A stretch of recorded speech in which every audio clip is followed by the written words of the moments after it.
Nevertheless, I'm reminded of the potential my generation holds to change the world with creative, artistic, and determined traits. But also as a generation, we recognize the failure by elected leaders to lead and protect our future. As we become more engaged in politics, the urge for stronger leadership only increases. When the leaders we look up to now are gone, we must be prepared to lead ourselves. Many of those in power don't exactly portray how we should go about our future. They don't think about what their decisions would leave us with. In reality, we will have to lead one day. But when we're not given the chance to learn about leadership, nor given a good example of what leadership looks like, we're stuck. So let's think about this.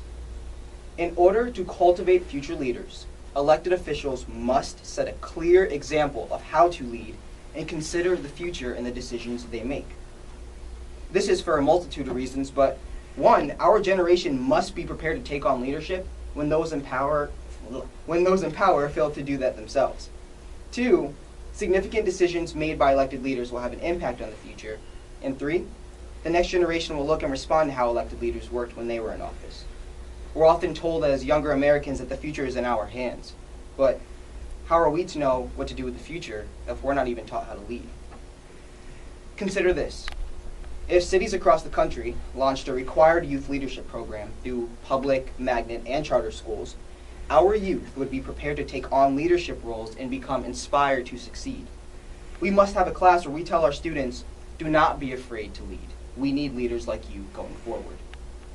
We need leaders who teach us what we need to do in order to make our point come across to every single we need leaders to help us make our point come across to every single American who needs to hear it. Taking this a step forward, this program would consist of two principles: education and inspiration. We would educate the generation about what it means to be a good citizen, a good leader, and how important it is that we help lead the world. We would educate them on good leaders and bad leaders, and how to avoid mistakes of those who have come before. We'd inspire them to go out and fight for their causes, and to make their voices heard because their voices do matter. Setting a requirement like this would allow more children to become aware of opportunities to lead, and in some cases, to know how the future will benefit from their leadership. Some might say that a program just won't work. I'd refer you to the story of the Freedom Riders. When a teacher was engaged in a classroom and community full of high school gangs and violence, she led them into a life-changing course through journal, field trips, and discussion. Our youth can understand the importance of leadership, but we must be willing to teach them how important leadership truly is. I argue that we don't have the examples of leadership, especially when it comes to significant decisions. So let's look at a few decisions that required heavy leadership. The Paris Climate Accord. This deal, signed by 194 countries, takes scientific knowledge and moves it to action. On May 31st, only 2 countries were not involved in the deal, including Syria because of an ongoing civil war, and Nicaragua because the deal wasn't tough enough on climate change. And on June 1st, another country was added. That's right.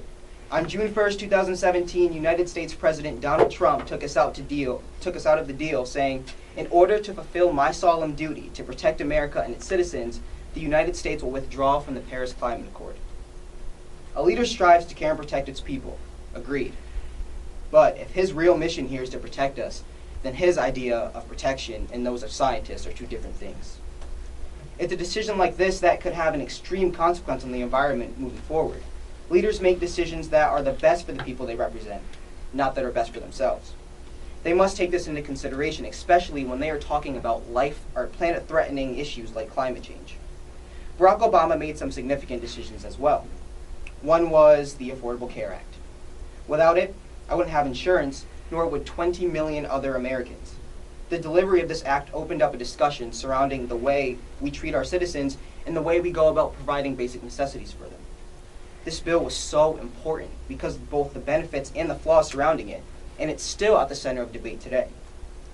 These are just 2 examples of significant decisions made by leaders, but it's those types of decisions that one day we will have to make. When we get older, we're going to look back on the leaders of today and define how we govern. Some may argue that, sure, Vermont's own Bernie Sanders' fight for all Americans is inspiring, or that John McCain's no vote on health care was heroic. But what about the so-called leaders that lie under oath, or even willingly support pieces of legislation that will kill people, or work to defund places like Planned Parenthood? When we look to leaders, we must be willing to seek out individuals who fought for the rights of the quiet citizens. Going back to Senator Susan Collins, way back in February, she refused to vote for Secretary of Education Betsy DeVos, saying, "I'm concerned that Mrs. DeVos's lack of experience with public schools will make it difficult for her to fully understand, identify, and assist with those challenges." Just last week, she was one of 3 senators to stand up and say no to a bill that wasn't for all Americans but for a select few. She broke from her party to put the country above all else. That is an example of leadership. Take John McCain during the 2008 election, when a woman said that Barack Obama was an Arab. He shook his head and said, "No, ma'am. He's a decent family man and citizen that I just happen to have disagreements with on fundamental issues." It's these simple signs of unity that help promote good leadership in office. If we refuse to work together, we won't get things done. We can't be afraid of each other, but willing to accept new ideas for the common good of us all. Our future is no joke. We need to get kids off the street and into programs where they can rise up and take charge in leadership roles. This fight is for the kids who have the potential to grow, but are often stopped because of a multitude of issues. This fight is for the kids who don't have the best lives, and for those denied opportunity. It's for those that don't have a voice. By giving these kids a chance and showing them the potential they have, forget Mars, we'd be off exploring our own planet by then. So, I'm not asking you to just listen, forget this, and do nothing. I'm asking you to join me in advocating for more leadership opportunities for our youth as we fight for my future and the future that belongs to us. The future is watching. Thank you. It's not always easy to go last.